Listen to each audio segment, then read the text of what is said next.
Welcome to our channel. Today we how to connect Jasper to Shopify for high converting product descriptions, full guide step by step clearly.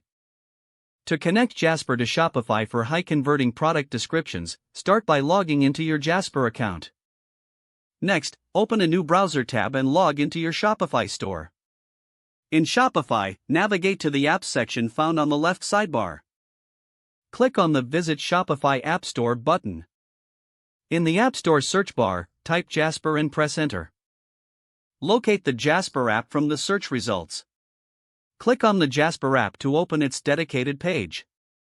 Select the Add App button to begin the installation. You may need to grant permission for Jasper to access your Shopify store. Once permissions are granted, return to your Jasper dashboard. Now, create a new document by selecting Templates from the main menu. In the Templates section, choose Product Description. You will see fields to enter your product details.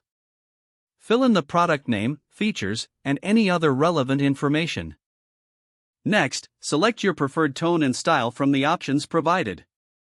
Click on the Generate button to create your description. Jasper will provide you with a high-converting product description. Review the generated description and make any necessary edits.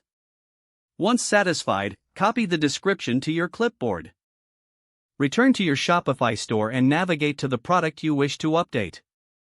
In the product editor, find the description section and paste your new content. Make any final adjustments to the formatting as needed. Save your changes by clicking the Save button at the top right. Repeat this process for additional products to enhance your store's overall content. Utilizing Jasper will streamline your product description creation, saving you time while improving conversion rates. If the page does not load, refresh the browser or try again in a private or incognito window. Make sure you are using the correct email address, then retype it carefully to avoid small typos. If your password is not accepted, use the reset option and create a new strong password you can remember. Check your spam folder for verification or security emails, then complete any requested confirmation steps. Don't forget to like this video and subscribe to our channel for more step-by-step tech guides.